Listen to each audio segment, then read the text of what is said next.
बिस्मिल्लाहिर्रहमानिर्रहीम। मैं अमीर अफजल गुलजार और आप देख रहे हैं DMM न्यूज़। इस वक्त मेरे साथ चौधरी रहमत अली के ख़ानदान की मशावत रखने वाले साथी मौजूद हैं। इनसे तारीफ करना चाहेंगे। क्या नाम है आपका? मियाँ वकार अहमद। मियाँ वकार अहमद। अब इनका देख लें जी, ये इसको क्या कहते हैं? कराकुली। इसको जिना कैप कहते हैं। जिना कैप कुछ और थी, लेकिन ये हम अपना कारी मीर साहब से पूछेंगे जी, क्या आप समझते हैं चौधरी रहमत अली की निशानी? तो जी बिल्कुल, ये उनके साथ मुशाबहत रखते हैं और हमने मुलाकात के बाद इनके साथ बैठना चाहा और कुछ बातें की, आपने भी हमने भी, और माशाल्लाह बहुत अच्छा वक्त गुजरा इनके साथ। मुझे तो बहुत अच्छा लगा जी। चौधरी साहब बताएं जी, आप क्या कहेंगे अपने देखने वालों को? मैं तो यही कहूँगा जी, अपने जो है ट्रेडिशनल कैप है ये हमारी, और चौधरी रहमत अली वो हस्ती है जिन्होंने पाकिस्तान का नाम भी रखा है। हमें खालिक पाकिस्तान हमें फ़ख्र है इस पर, और बस इस चीज़ को अपनाना चाहिए, अपनी सकाफत को अपनाना चाहिए। तो ये बुज़ुर्गों की चीज़ें इनको, इस यादगार को अपनाना चाहिए हमें। आज चलते नई नस्ल जो है वो इस चीज़ को ज़बरदस्त देखें। अब इसकी जना कैप से कितने मशहूर हो गए।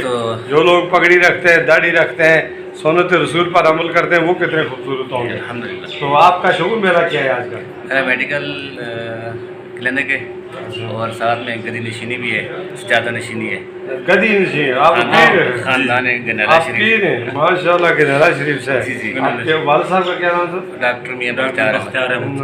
वो मेरा दोस्त था जी। मेरे जो दादा जान थे हज़रत बाजी मियाँ ग़ुलाम जिलानी अलमारी सूफी मियाँ डबरी भी रहमतुल्लाह अलैह, तो वो तसव्वुफ़ के अंदर अब्दाल का दर्जा रखते थे। अब्दाल का दर्जा रखते थे जी। ये हमारे गदी नशीन। चले मैं भी आज खरीद हूँ आपका जी। आपके वालिद साहब मेरे बड़े अच्छे दोस्त थे। जब अभी जो खानका है वो बड़जरिया में आपकी खानका है? खानका जिलानिया जमालिया खिजरिया। अच्छा, तो ये इतना लंबा शजरा आपने बता दिया, उसके लिए हमें क्या पकौड़े वकौड़े लाने पड़ेंगे या खाली आप वैसे भी आए इंशाल्लाह, वेलकम। खाने पीने करेंगे है इंशाल्लाह। कितने मरीज अभी तक बनाए आप? बहुत काफ़ी इंशाल्लाह। पाकिस्तान में भी है, पाकिस्तान से बाहर भी हैं माशाल्लाह। ये बड़ा फैज़ तकसीम करते हैं जी रोज़ाना की बुनियाद पर। जो लोग मरीज होना चाहें तो इनका आस्थाना आलिया खुला है। और रास्ते का कोई बता दें तो? जी ये बिल्कुल इनकारी साहब के घर के पास मोहल्ला डॉक्टर बख्तियार शहजाद बस्ती ठाकरा मानसरा। मल्ला डॉक्टर बख्तियार शहजाद बस्ती ठाकरा मानसरा। इसको कोई रजिस्टर करने की ज़रूरत होती है या वैसे ही? इसको रजिस्टर करने की ज़रूरत नहीं। अच्छा जी जी। चले अल्लाह ताला सिलसिला हज़रत मियाँ जमाल वली रहमतुल्लाह से चला रहा है वो वाला। ये जितने लोग बैठे थे इनमें से आप मुनफरिद मुझे नजर आए ना, तो अभी तो मुझे पता चला मेरे दोस्त के जी बैठे हैं।